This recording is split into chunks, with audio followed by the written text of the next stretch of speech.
Hey everyone, you are tuning into the AFTERBUZZ TV after show for America's Got Talent Season 11, Episode 1, The Auditions. Tonight we are going to talk everything from dancing with your dog to putting a pair of scissors up your nose. Stay tuned. You're tuning into the destination for TV superfan discussion, AFTERBUZZ TV.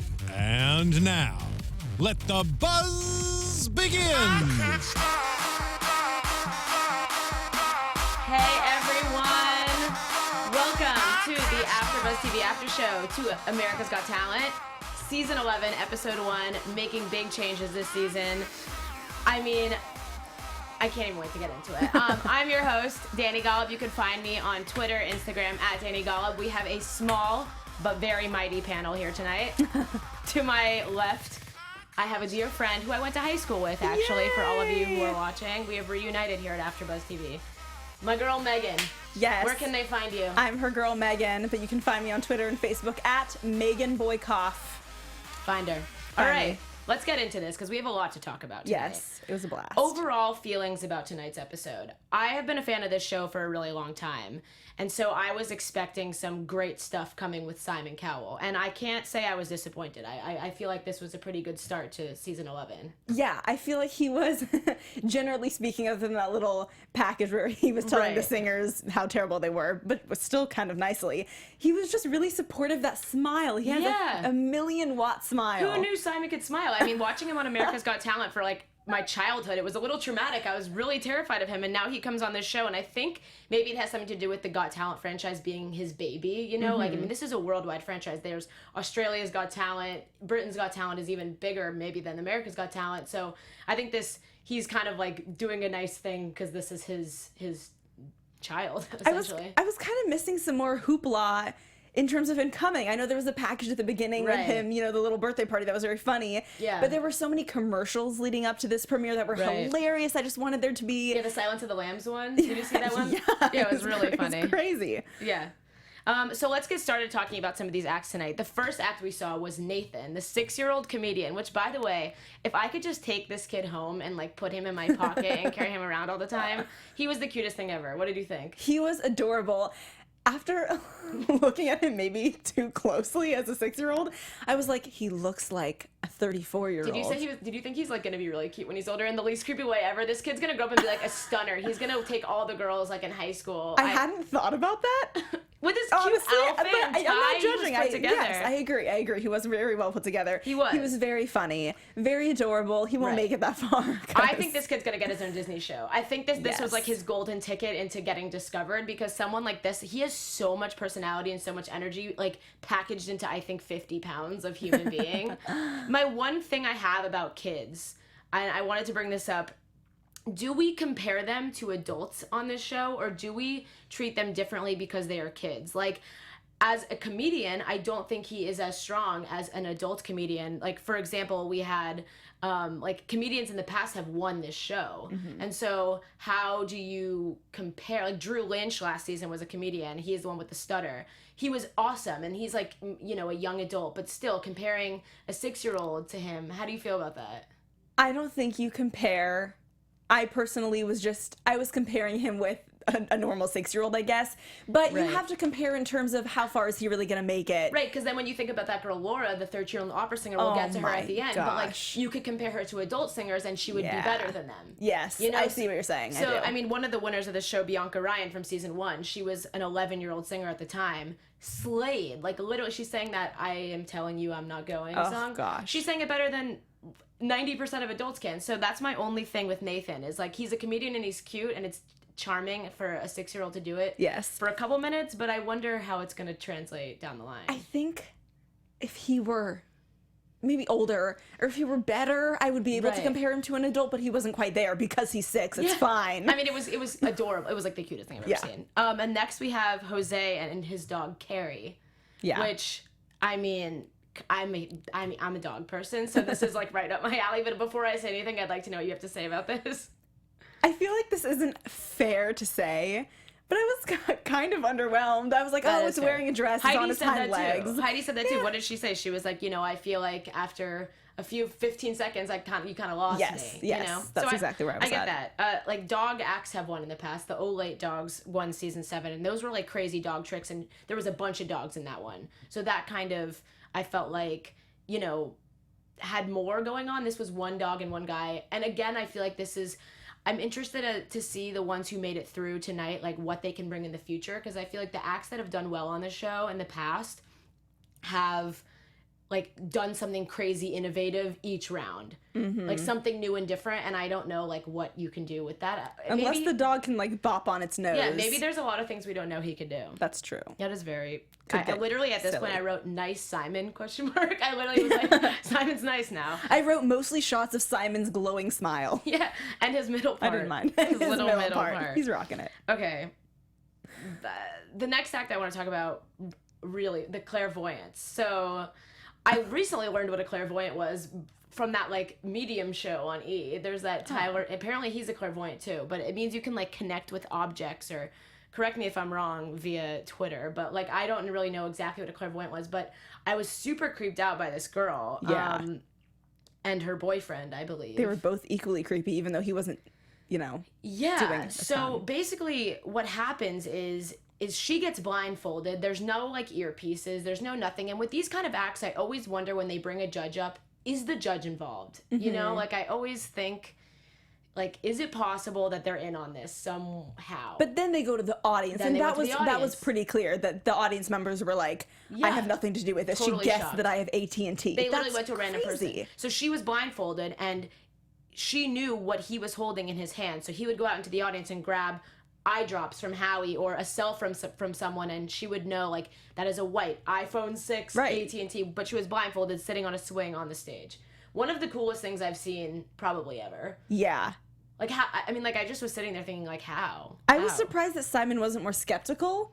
I don't know. I Yeah. think I'm just relearning Simon. That's all. I need to give him some more positive credit. Yeah, I mean, they got 4 yeses, obviously. And this sounds terrible, but I feel like eventually, if they do this every week, it's actually gonna get old. Like, I'm gonna need to see something better, that's which what I feels sick mean. to say. Yeah, no, that's what I mean. Is like, you know, they have to be able to bring something new to the table. So maybe, I mean, with an act like this, I do see her having more tricks up her sleeve. It's like doing the exact same card trick. Like, it's can't. still amazing, but like now I'm bored. Right, so We'll I feel see. like an act like this for sure has to have other tricks up their sleeve, which if they do, I think that these two can have the potential to go very far in the competition. Yeah. Because it's something that we've never seen before. We've seen mentalists on the show, we've seen magicians, we've seen it all, but this is something that Next is level. different. Yeah, Next for level-ish. sure.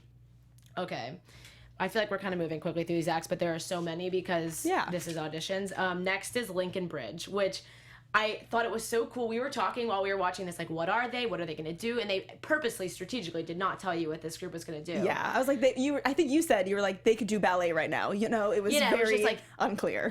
I think it was purposeful that they wanted you to set up to think that it was going to be the opposite of what you thought it was going to be. They were in rap or something. They were making us guess, keeping us hanging. And they whip out this, like, epic a cappella Somewhere Over the Rainbow. Both of us got, like, chills up our arms. It was at that velvety. moment.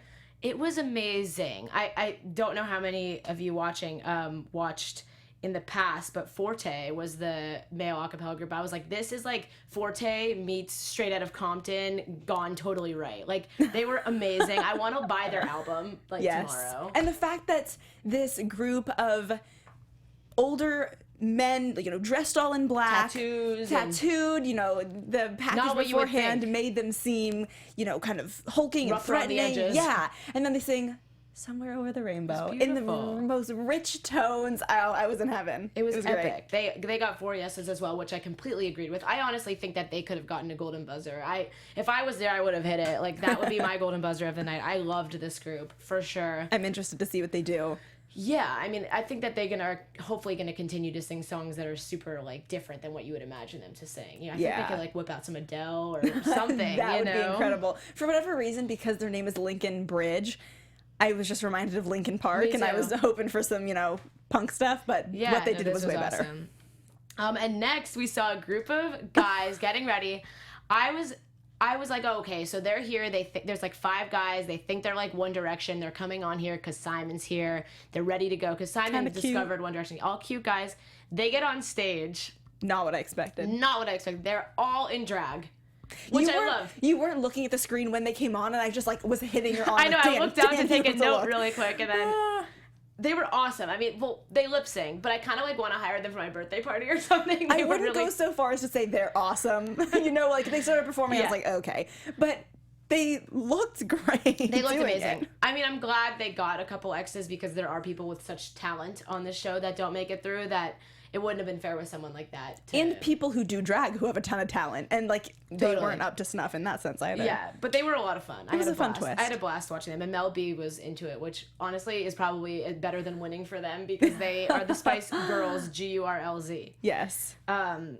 And then we see like a little package, like a little montage package that they do of like the judges kind of being funny together and bantering off each other, which was fun to see because I was a little nervous. I'm a big Howard Stern fan, and I loved him on the past, 3 or 4 seasons, and he leaving kind of got me worried about how the dynamic would change, like how he switched his seat, which kind of bugged me out. Like, so I just kind of was, I honestly thought Simon was going to sit where Howard sat, but they switched for no reason, but they switched.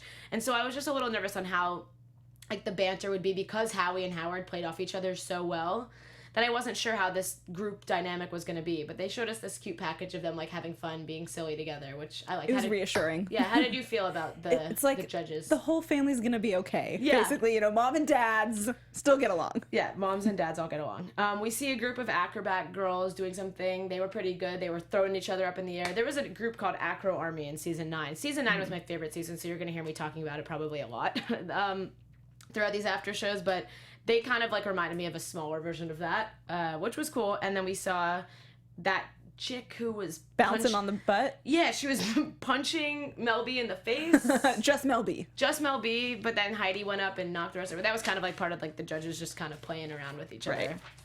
Then we moved on to something pretty epic.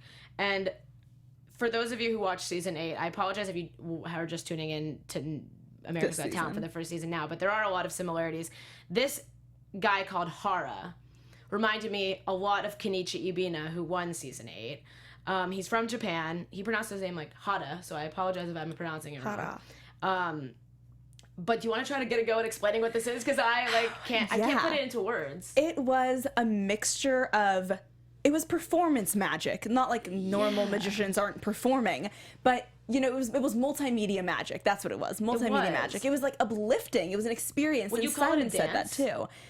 I wouldn't call it a dance, personally. I wouldn't call it a dance. It was like sort of like, not like miming, but it was motion. There was some sort of body movement happening. Right. But what differed him from Kenichi and a lot of these other acts like this in the past, there have been a lot of multimedia dance kind of things. This was different because he included real objects. He had the real birds. He threw real confetti.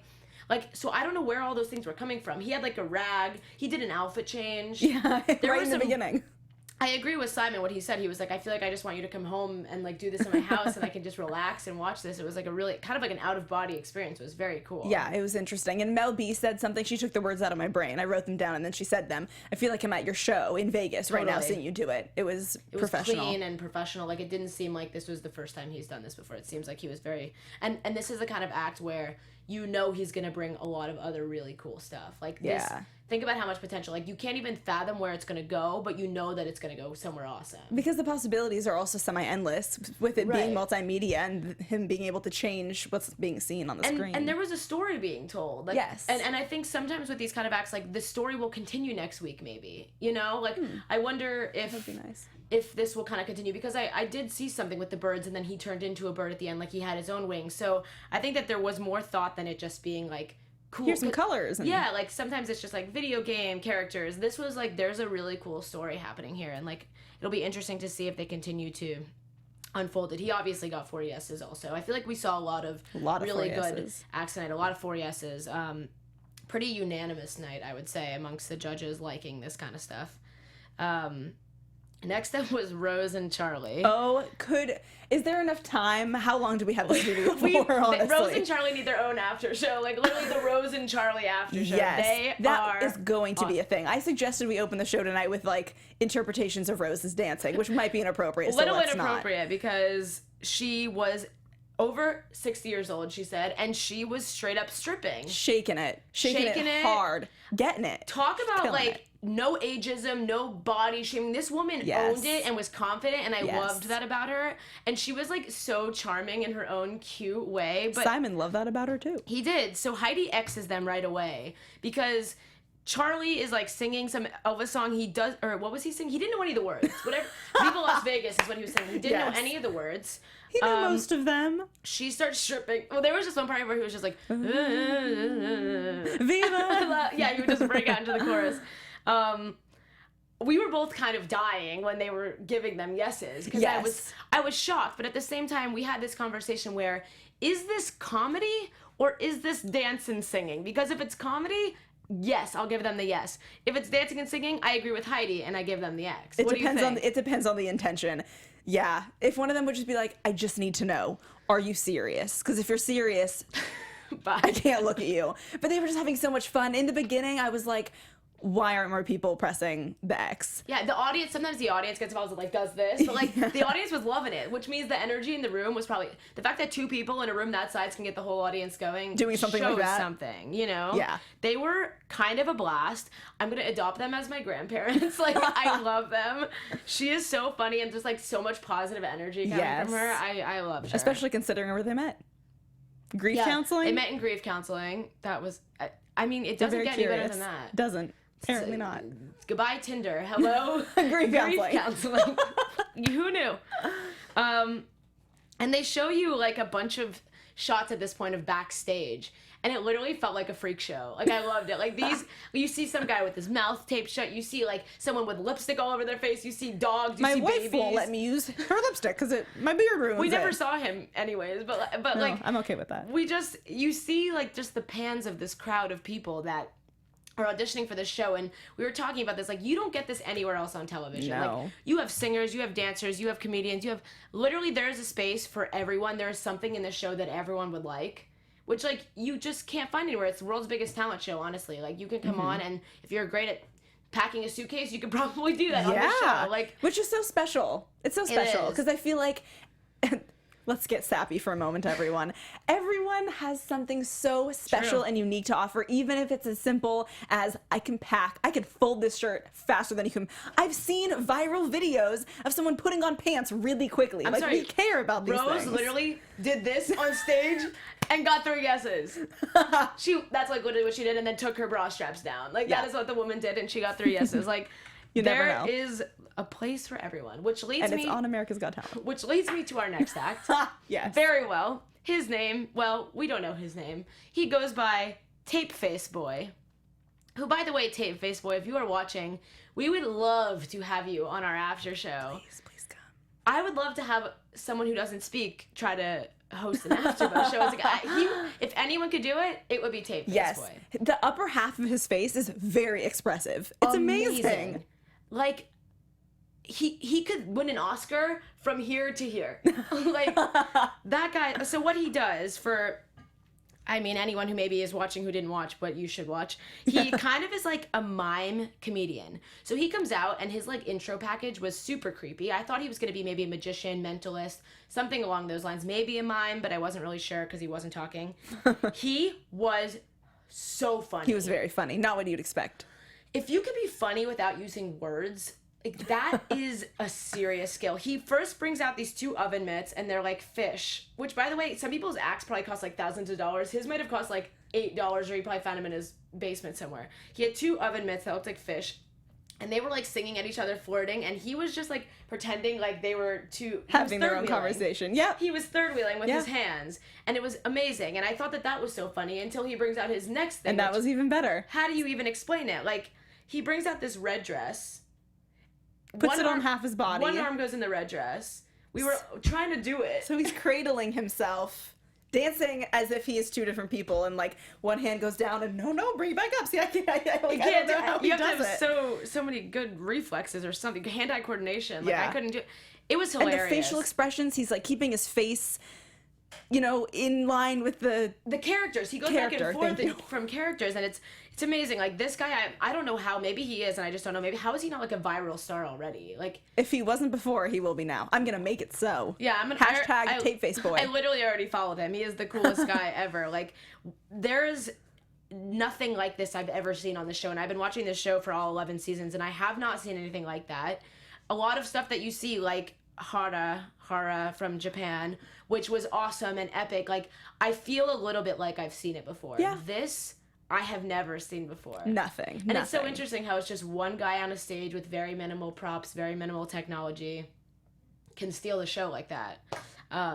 Like, I'm lucky I'm not a judge, because I'd have to give a golden buzzer to everyone, because I would give one to him too. I loved him. Like, they're all so cool. And I would golden buzz him. I feel like there's a lot of room and opportunity for growth and creativity in his act. Totally. I can't wait to see where he goes with it. Yeah. Definitely a lot of potential there.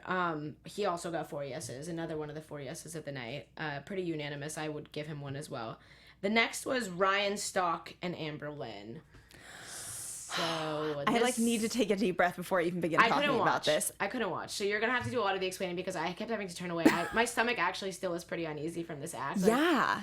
I am not one to get squeamish. I do well with pain. There were definitely parts I turned away from. Not for long. I did watch the whole thing. So it starts out. I actually got lightheaded, I think, watching this. I actually felt nauseated. So disgusting. They met 15 years ago. They're a couple. Met 15 years ago. She was crying in a hallway. She was crying in an alleyway, dressed as a fairy. Whatever. Not the point. So she takes out a pair of...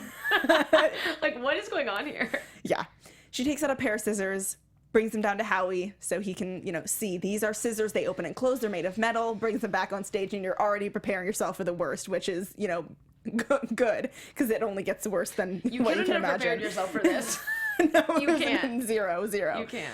So he puts the scissors in his nose. That's the only way to explain it. He shoves them. He doesn't just gently put them. That was like a full-on boom, and I was like, I can't watch this anymore. There was pressure involved. And he opens them and takes them out of his nose and licks off the snot, and this guy is beast mode, vulgar, aggressive, disgusting man. I mean, I guess this is a talent.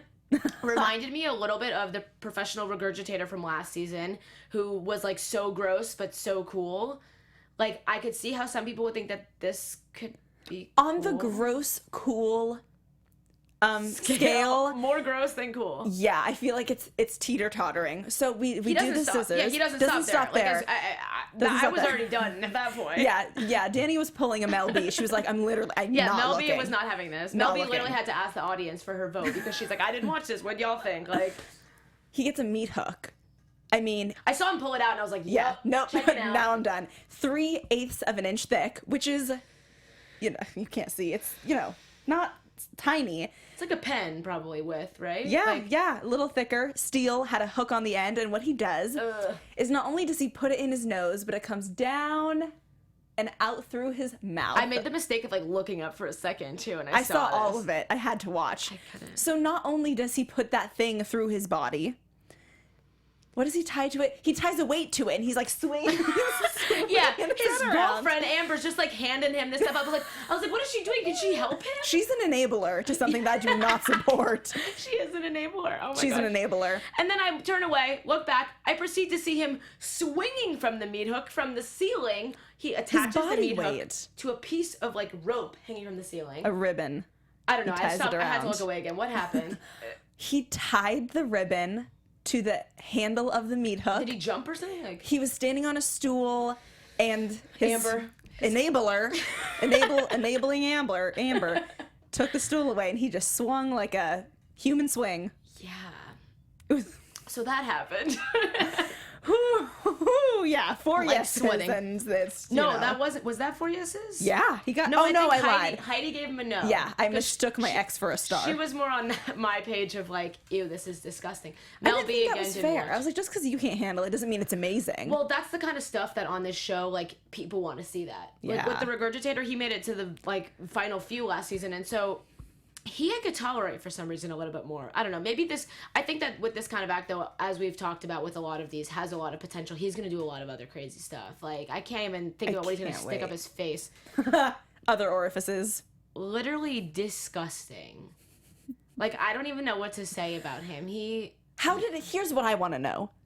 How did he discover this talent? That is a good question. What was the first item he stuck up his nose and went, I enjoy this is fun? Who let this get to this point? Yeah, that's kind of what Simon said about, the dog act, Dancing with Your Dog. He goes, so did you just, like, turn on music one day at home and start dancing with your dog? Cassie, what was the dog's name? Carrie, and what was he, Jose? Or I forget, but literally they just, like, started dancing together.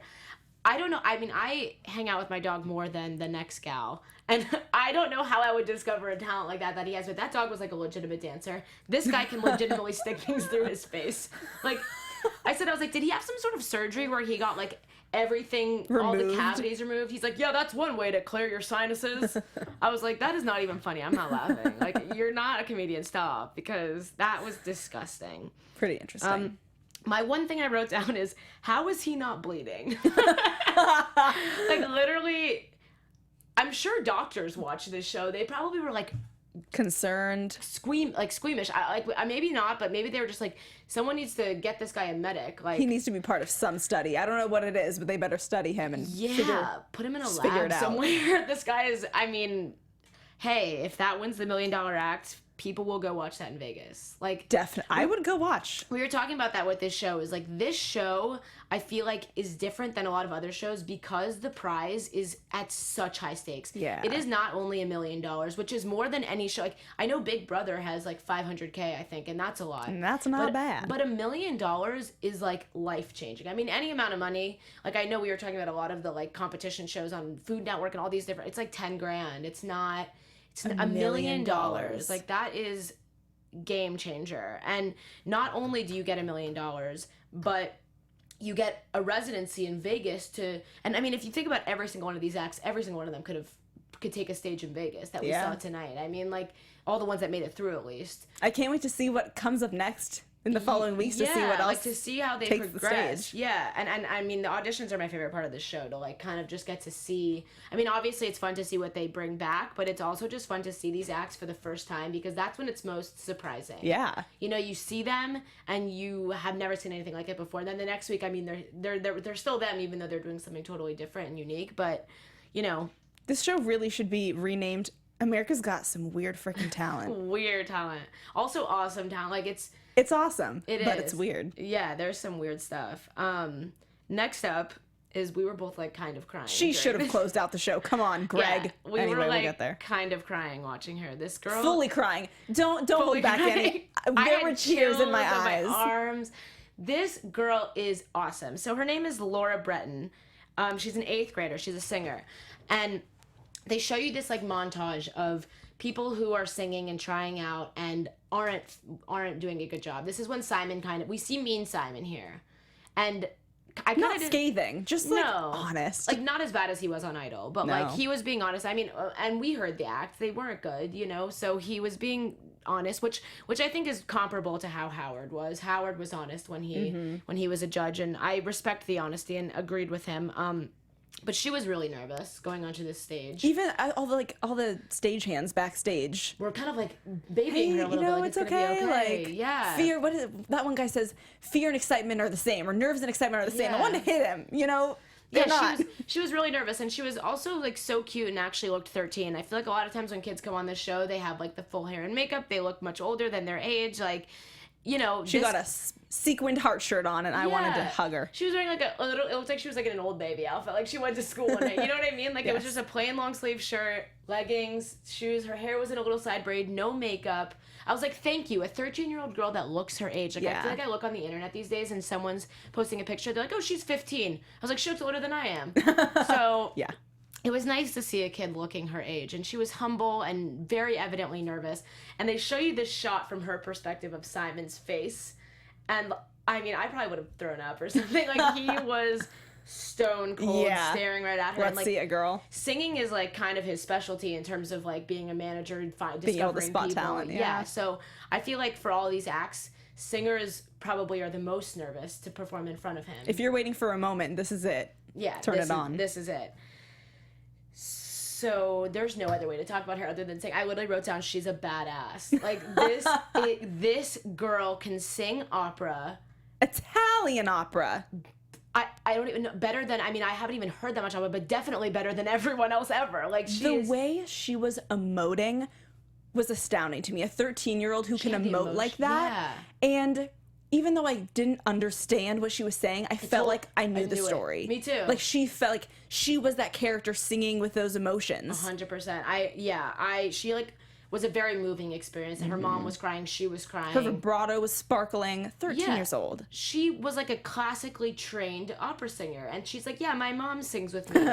I was like, whoa, let's get mom out here with you. But, like, for real, she was, like, one of the strongest talents I've seen on the show in a really long time. And you got your wish. I did get my wish. I was, like, running around the studio. I feel bad for everyone that was out there. I was like, golden buzzer, golden buzzer. Someone needs to golden buzzer her. I cry every time there's a golden buzzer. Like, literally in all the fast scenes, every time someone gets it, I'm, like, so emotional because this is life-changing stuff here. Like, this is a 13-year-old girl whose life just changed, like, probably forever. You know what I mean? Like, now she is one of the best opera singers of her generation. You know what I mean? Like, she just got a golden buzzer from Mel B, who's a huge singer. She's a Spice Girl. Like, for a 13-year-old girl, that's a big deal. Yeah. Simon Cowell was like this, like, thank you for coming on this show. That's the kind of stuff that I watch this show for. You know, I tune in every week and I see some funny stuff and I laugh and there's some stuff that's gross. I laugh, I cry. It gives me, but like, I watch for this kind of stuff. Like, this was her moment. And what was so extra specially touching about it was that there was a moment, I think maybe beforehand, that she said, I've just heard a lot of great singers, kind of not saying out loud, but insinuating, and then there's just me, like, how am I supposed to match up? And then you see, like, the golden confetti falling, and I wanted to be like, you're good enough, you know? I feel like everyone can, like, see a little bit of themselves in this story. You know, she comes out as just this normal girl, like, totally raw herself, and has this epic voice, and, like, didn't have the confidence, and compared herself to all these other people, but, like, she deserved that. There's no one like you, girl. We literally looked at each other, and you're like, she deserved that. I was like, yeah, she did. Like, we were on her team. Big I fans. loved her. Big fan. Do we see her going? I mean, she's already going to the live shows. That's what the Golden Buzzer does this year. I know in the past the Golden Buzzer got you, I forget what it got you, but I know starting last season it got you through to the live shows. In the past, they had, like, brought back wild cards and stuff. I don't think they're doing that. I think that the Golden Buzzer sends you directly from the audition to the live show. They're doing that at the Dolby Theater this year in Los Angeles rather than Radio City Music Hall in New York, because Howard's not with it, Simon is. So next time we'll see Laura is going to be at Dolby Theater, which I'm very excited about, which is a huge stage. Like, that's a big deal. That's like where the Oscars happen, don't they? Like, that's some crazy stuff. So I'm really looking forward to seeing more of her. Yeah, we can't wait. I hope they keep her, like, looking young. I hope they don't, you know what I mean? I hope they don't, like... I think there'll be some kind of mini intervention, but nothing too serious. Yeah, I hope they, like, I hope her mom's there and is like, don't ruin my baby. Then next up... Do we even need to discuss this guy? He has a passion for danger. Yeah, I have a passion you know for shutting him up. I kind of didn't like this because in the past on the show, we've seen some crazy cool danger acts. We've seen, like, people doing cars over buildings, like bike... What do you call that? DMX? Bike tricks? Yeah. Is that what it's called? They're doing these crazy bike tricks, like someone's blowing up a bus, someone's, like, literally everything has happened on the show. Like, someone was doing those last year, someone did that jetpack water thing in you know what I mean? That thing where so they've done actually very cool danger stuff on the show. So when they had this guy's opening package and he was saying that he has this love for danger, he thinks he can win this show, this has been years in the making, like all this practice. His whole life. I was, like, stoked. I was like, okay, are we going outside? Like, usually they go outside. Let's go outside. Those acts. And it was just, like, I think I missed the joke. Yeah, that didn't land. It didn't land for me. So he says that he's going to do this big danger act. He gets up on the stage. And okay, so at this point they put out, like, a little baby pool. And everyone was like, what's in it? Because for a second I was like, maybe it's snakes. Or, like, maybe it's, like, something that's, like, super dangerous, you know? Because there was a guy last year who just, like, jumped on a pile of thumbtacks. Yeah, like 5,000 thumbtacks or something disgusting. So I thought, like, maybe this guy's doing something gross like that. No. He just, like... Shaving cream? What did he even do? He just belly flopped into shaving cream. The best part of that act was when it was over. Yeah, I agree. And that bums me out to end the show that way. Because I feel like... I mean, maybe the producers were trying to switch it up because they always end with a golden buzzer. That they were, like, trying to, like, mess with you a little. But Boo. Yeah, I didn't like that. It wasn't. I mean, I guess it was cute that you get to like see the judges interact with each other, and they all like had a foam fight, which was adorable. But meh. I mean, I wasn't crazy, but the act was silly. I mean, they X'd him right away, which I don't blame Shocker. Him. I mean, literally everyone in the audience was doing the X thing. Like, it to be honest, it wasn't great. But, you know, in the past, Nick, we were talking about it before, Nick has done the prank where he showed up as, like, the mime, and it wasn't really, you couldn't tell it was Nick. He was in full disguise. And I actually thought that maybe that's what this was, because we didn't see Nick at first. He was off to the side, so I was like, oh, maybe this is Nick just, like, messing around, because they did do something like that, like, at the very end of an episode last year, a couple years ago. And I thought maybe, like, he was gonna, you know, pull off the goggles and it was gonna be Nick or something. But then Nick comes out, so I was just like... It was even less exciting. Yeah. Less exciting, not climactic. Kind of a bummer way to end the episode, but definitely left me wanting more actual real talent next week. Which we will see. We will. Yay. Do we want to get into some predictions? Let's do some predictions. And now, your AfterBuzz TV predictions. Okay. So, let's kind of do who we think, minus Laura, obviously, because we know she's going far. Okay, let's maybe like the top 3 people who we think will make it go far. Make it go far tonight. So, my first one is Tape Face Boy. Ditto. Agree? Yes, I think that this guy has a lot of potential. I think he's going to go far. I think he has way more up his sleeve than we've seen tonight. He's unique. He's one of a kind. He's kind of the full package. The fact, I mean, I wonder, do you think we'll ever see him talk or no? Do you think that's his thing? Part of me says I hope not. Yeah, I agree. I think it's kind of like his shtick that he doesn't. And his upper face is cute. He is, but a lot of eyeliner. A little much for me. Like I can a dig lot of eyeliner. It's like Johnny, he's channeling Johnny Depp. I'm into it. Yeah. So he's my vote. What about you? What's next? Okay. I guess if I had to choose a third one, which we do, because that's what we both just decided we were going to do. I don't know. It's not Emily. It's Amelie and Tommy, the clairvoyant woman. I agree. Yeah, I mean, because that was pretty astounding. Yeah, she even knew the expiration date on the Hallie's eye drops and the number on the lipstick on Heidi's lipstick. Number 602. Yeah, the only thing is, like, she's amazing and I loved that act, but, like, something about her really creeped me out, you know? And, like, maybe it was, like, her voice or something. It was just, she was, like, so, like, almost, like, creepy doll about it. Yeah. You know? That it kind of bugged me out.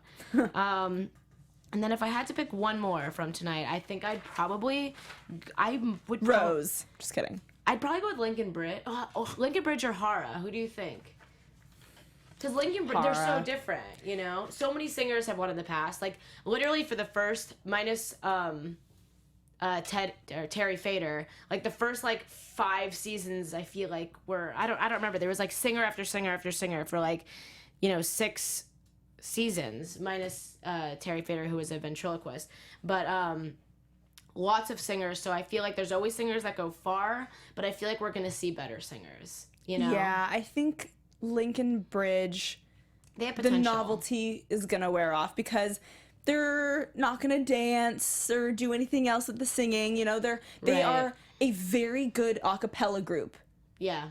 And we see a lot of that on TV elsewhere. We see so much singing everywhere that I almost prefer that the singer has to be something unique and different, like Laura, for example. Like, Laura couldn't go win The Voice because she has a unique set of skills and, like, a special gift.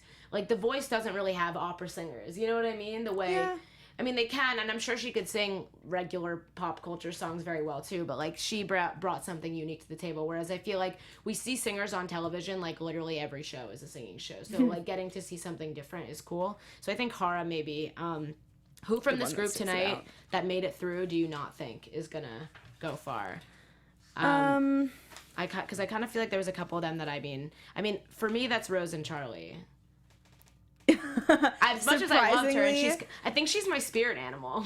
But yes, I love it. I think honestly, Rose and Charlie will go further than Jose and Carrie, the dancing dog. Okay, that's gonna get old really quick. There's something about I work in television. There's something about puppies and babies that get a lot of ratings and a lot of votes. That's fair. That's totally fair. So I don't know. I that's where I see the Carrie the dog coming in, but. I mean, we'll see what Rose and Charlie have to bring. They have much more to offer, I can tell. Like less clothes. Yeah, I can only imagine. And more forgetting lyrics. Yeah, so I'm pretty excited to see what comes next week. Should be great. Yeah, really looking forward to it. Make sure to tune in and check us out. Where can they find you on Twitter to continue this conversation? If you want to continue the conversation, which I really hope you do, find me on Twitter and or Facebook at Megan Boykoff. And you can find me on Twitter, Instagram, Facebook, at Dani Golub. Please don't send me anything having to do with Ryan Stalk and Amber Lynn, the meat hook couple. I don't want to see it. So, I want to see it. Send it to me. Thank you guys for tuning in. We had a lot of fun. We'll see you next week. Bye! From executive producers Maria Menounos, Kevin Undergaro, Phil Svitek, and the entire AfterBuzz TV staff, we would like to thank you for listening to the AfterBuzz TV network.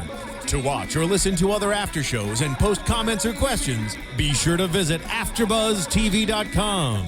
I'm Sir Richard Wentworth, and this has been a presentation of AfterBuzz TV. Buzz you later. The views expressed herein are those of the hosts only and do not necessarily reflect the views of AfterBuzz TV or its owners or principals.